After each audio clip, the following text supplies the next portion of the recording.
Omori is a psychological horror RPG with surreal elements about a journey to remember, overcome your past trauma, and eventually to forgive yourself.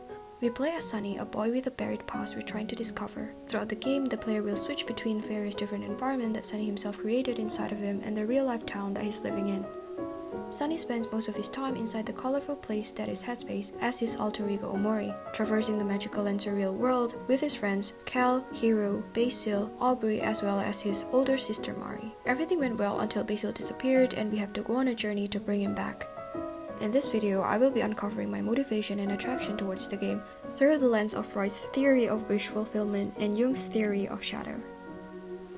Wish fulfillment was a theory first told by Freud, who believed that our wishes manifest themselves in our dreams.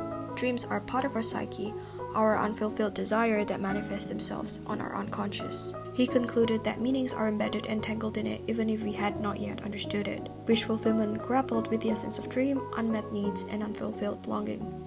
Those desires are sometimes unconsciously formed, thus making them feel foreign and uncomfortable even to us. Freud believed that these thoughts are part of his life that possess energy and physical intensity.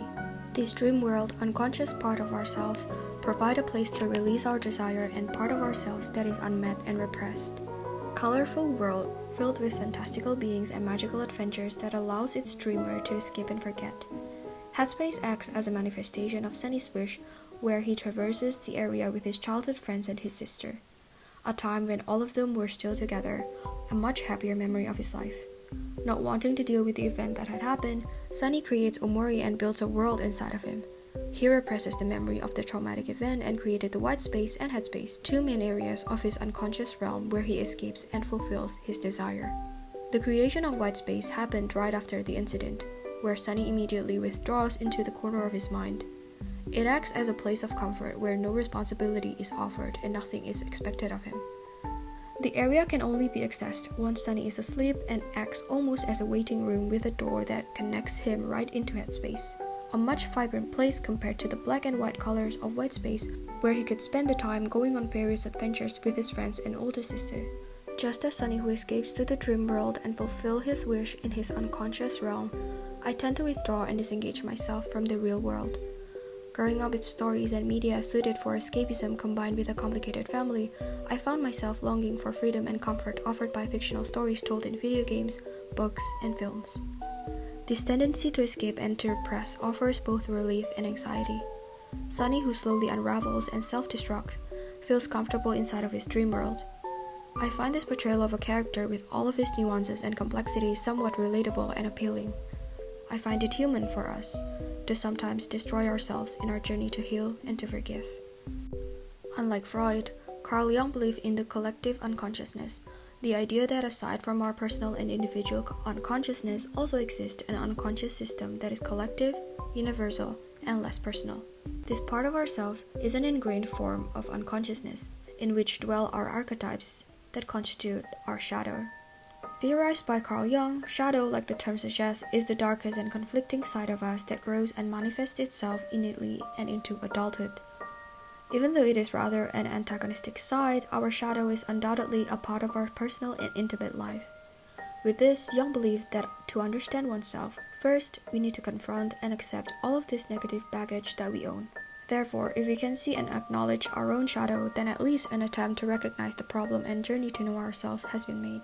Just like Jung's idea of the shadow, a huge part of Sunny's unconscious realm is explored by Omori, a personification of Sunny's repression and negative traits.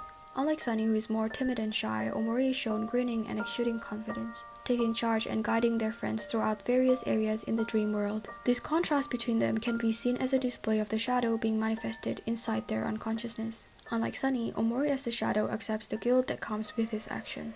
In the later part of the game, something that keeps on haunting Omori is then revealed in the form of scattered photographs. Albeit an accident, 4 years ago, Sunny accidentally killed his sister Mari by pushing her down the stairs.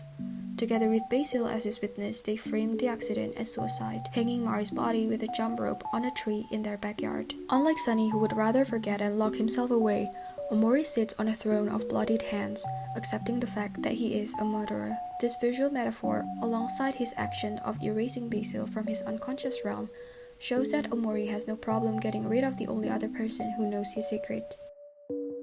I think it's interesting how Jung's excerpt about the deep well can also be seen in one of Sunny's unconscious realms. Literally named the deeper well, it is an area in which explanations and truth about Omori and his dream world is given. Offered through cryptic dialogues, the NPCs will only answer to Omori and no other party members.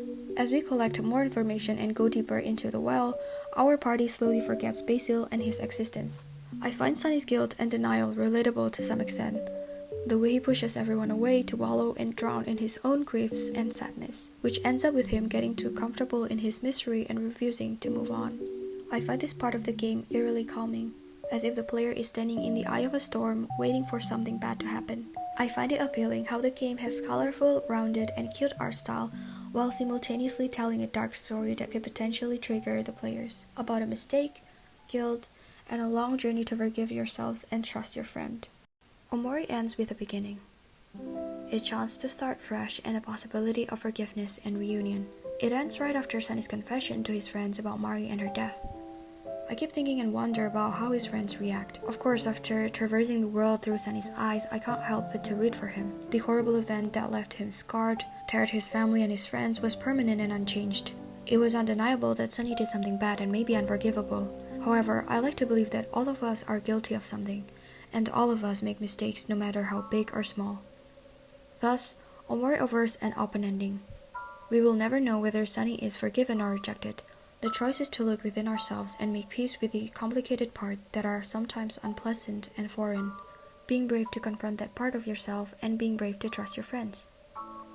After all, just because you did something bad doesn't mean that you're a bad person.